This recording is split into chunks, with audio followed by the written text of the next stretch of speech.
Jujur itu adalah berkata yang sebenarnya atau tidak bohong.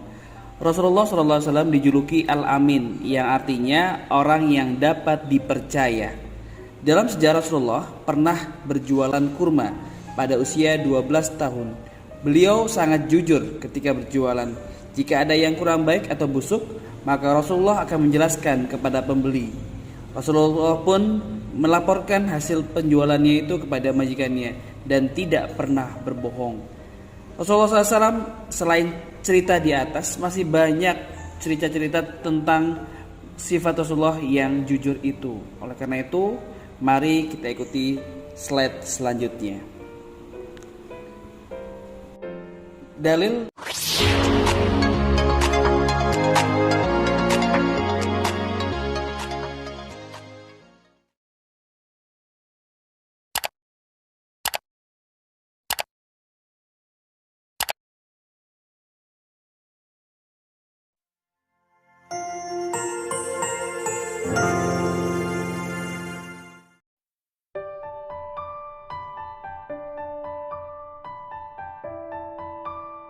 Assalamualaikum warahmatullahi wabarakatuh.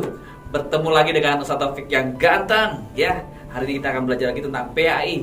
Temanya adalah tentang sifat atau akhlak yang baik, yaitu kejujuran atau jujur. Oleh karena itu anak sekalian, sebelum kita mulai, mari kita membaca basmalah dan salawat dulu. Abada. Bismillahirrahmanirrahim. Allahumma sholli ala Muhammad wa ala ali Muhammad. Rabbi zidni ilma warzuqni fahma.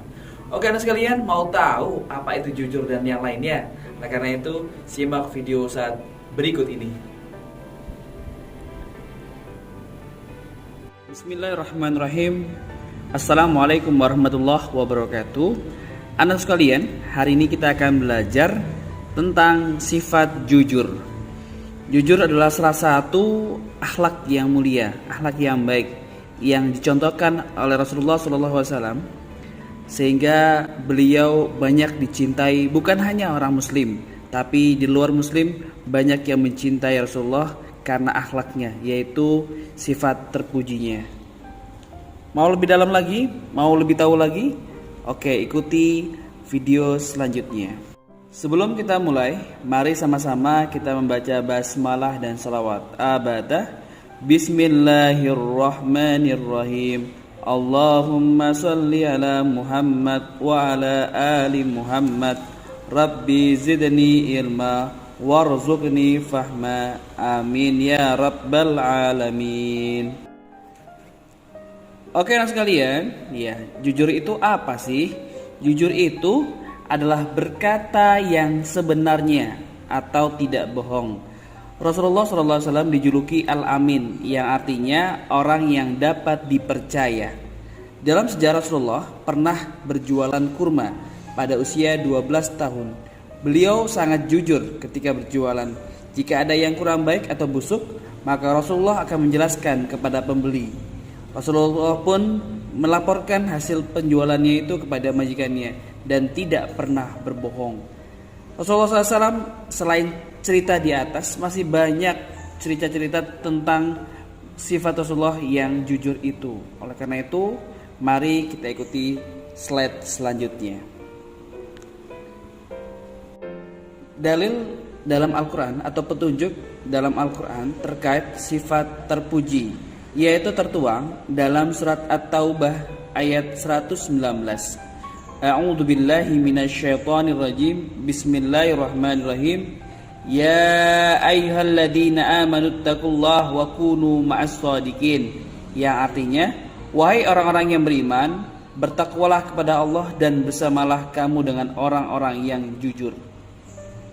Ini merupakan surat yang diturunkan oleh Allah Subhanahu wa taala yang menerangkan bagaimana kita diperintahkan Allah Subhanahu wa taala untuk bersama dengan orang-orang yang mempunyai sifat jujur. Oleh karena itu, jika ingin kita dicintai Allah, maka kita harus mengikuti perintah Allah, yaitu jujur. Dalam hadis Nabi SAW pun dijelaskan, yaitu tentang sifat kejujuran, yaitu yang berbunyi, Inna sidqi yahdi ilal barri wa innal birri yahdi ilal jannah. yang artinya sesungguhnya kejujuran itu menunjukkan kepada kebaikan dan sesungguhnya kebaikan itu menunjukkan ke surga.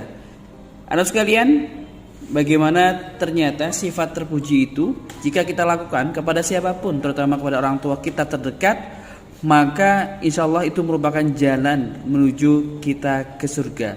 Oleh karena itu, mari jangan sampai kita berbohong, ya. Kalau ada apa-apa, ya terus terang lebih baik, karena orang tua pun sangat mencintai anak-anak yang berbuat jujur. Apalagi Allah Subhanahu wa taala yang sangat mencintai kalian dengan sifat jujur itu. Contoh sifat kejujuran, ya, jika di sekolah ataupun dimanapun berada. Contohnya, misalkan kita sedang ujian, maka ketika kita ujian, kita harus mengerjakan sendiri tanpa bantuan siapapun. Yang kedua, bila menemukan barang yang bukan milik kita, maka kita wajib menyampaikan agar yang punya menemukan barangnya tersebut. Yang ketiga, tidak mencuri barang orang tua atau siapapun, ya, karena ini memang dilarang oleh Allah Subhanahu wa taala. Yang keempat, jika ditanya maka berkatalah sesuai dengan kenyataannya tanpa kita tutupi. Manfaat sifat jujur yaitu yang pertama, orang akan percaya kepada kita. Yang kedua, akan disenangi banyak teman. Yang ketiga, akan dicintai Allah dan Rasulullah SAW. Yang keempat, akan tenang hidupnya. Anak sekalian, ya, sering mungkin atau kita pernah melakukan hal yang seperti ini, tidak jujur, maka akan terjadi yaitu yang pertama yang paling sering kita alami adalah mungkin gelisah yang berkepanjangan. Makanya kita harus menjauhi sifat itu, ya, kita harus berlaku jujur agar apa yang kita rasakan itu tenang, ya, tidak terbawa sampai kapanpun. Yang paling utama sifat itu dicintai Allah Subhanahu wa taala dan Rasulullah SAW.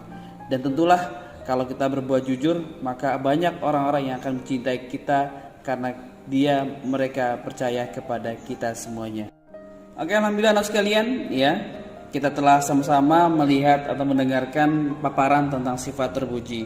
Nah, tugas kalian saat ini adalah nanti yaitu menghafalkan dan menuliskan tadi hadis tentang jujur yang berbunyi inna sidqi yahdi ilal bari wa innal bari yahdi ilal jannah, yaitu dihafalkan, sebelumnya ditulis kemudian dihafalkan, ya.